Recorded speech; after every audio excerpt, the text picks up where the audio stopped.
Paul Mitchell and I were the dearest of friends since 1971. So I knew Angus his entire life. What a young man. Growing up, Angus was a very happy boy. His dad gave him more love than one can possibly imagine. And that young man, Angus Mitchell, grew up knowing what love was and how to love somebody and how to feel love. That's how his dad brought him up. And he just shined all the time. With the passing of his father back in 1989 of pancreatic cancer, he really wanted to have his dad to be a person that was so proud of him and realize that we're not the body. The body is something that we live in, like a house that we live in while we're here on this planet.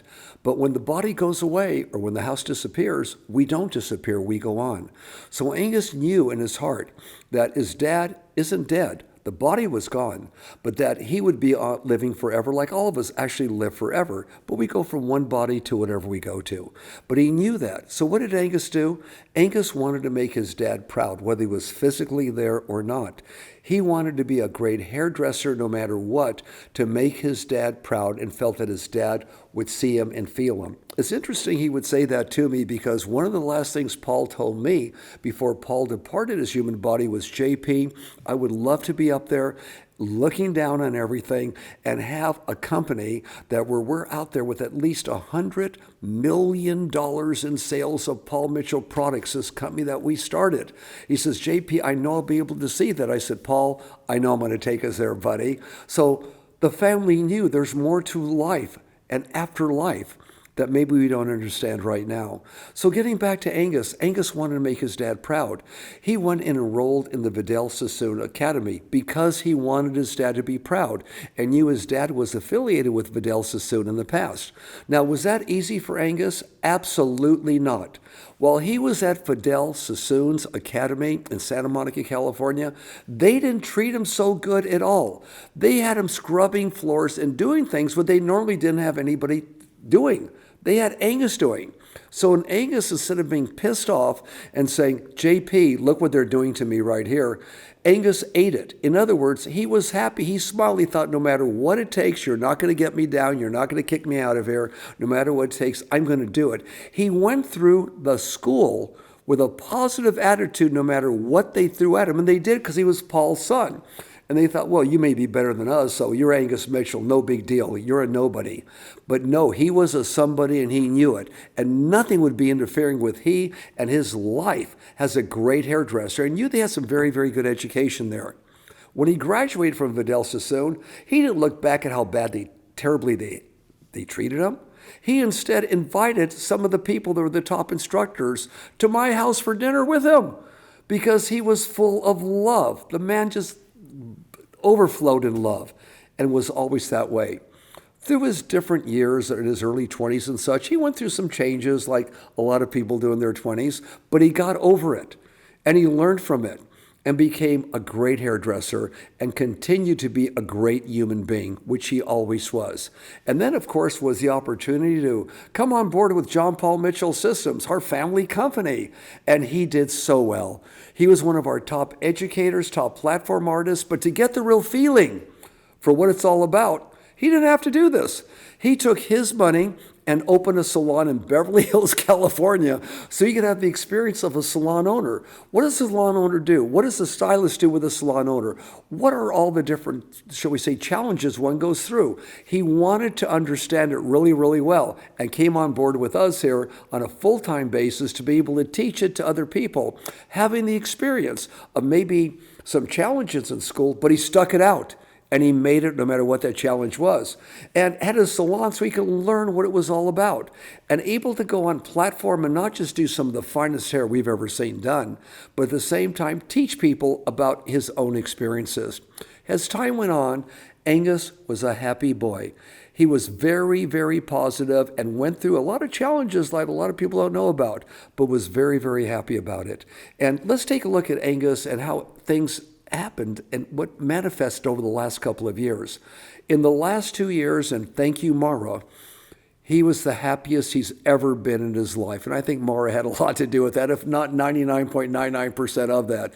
And he would say to me, JP, I've never been happier in my life. All I've done, all I've worked for, what I'm doing now, I love what I'm doing. I love talking to our people, and I love hairdressers.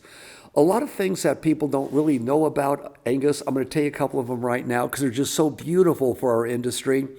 Paul Mitchell, the man, on his passport and all the papers he ever filled out in life, occupation, Paul never put president, John Paul Mitchell Systems. He always put down hairdresser. Angus always put down hairdresser. In other words, they loved hairdressing and wanted the world to know it. Angus could put it down, board of directors, John Paul Mitchell Systems, partner with JP. Could have done so many things. Hairdresser. That's how dedicated he was. He was so proud to say, I'm a hairstylist. When people would ask him, what do you do, young man? Are you a rock and roll star? Because he looked like a rock and roll star, which he, by the way, was. That boy could dance. He learned how to dance on his own. He could sing. I was blown away the first time I ever heard that guy sing. Boy, does he have a voice. But he wanted to be a hairdresser. And he sure as all heck was a great hairdresser. Along the way, he learned so many things and shared with people so many things. And because he had a lot of challenges in his life and some experiences in his 20s, he understood where other people were coming from. And he always just poured out the love.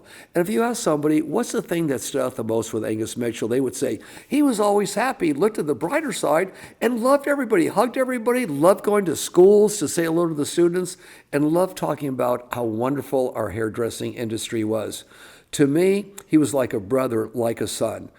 I loved Angus because his soul was a pure soul. It was a good soul, one that would give, one that would share.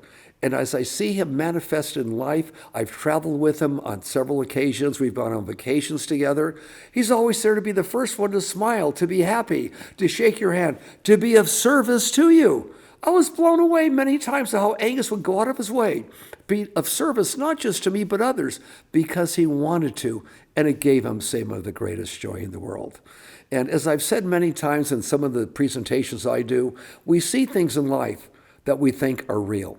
Sometimes they are, and sometimes they're not. It's kind of like being a world of illusion, which we are in a world of illusion. But one thing that was no illusion was what poured out of this man's heart. The biggest things that poured out of his heart was not just love, but he loved his son Dylan so much. He loved Mara so much. He loved his mom so much. He loved the industry so much. I feel he loved me and everyone around him so much. True love. So Angus hasn't departed us. Angus may have left his human home, his human body, but he's definitely beyond any question of a doubt an angel right now.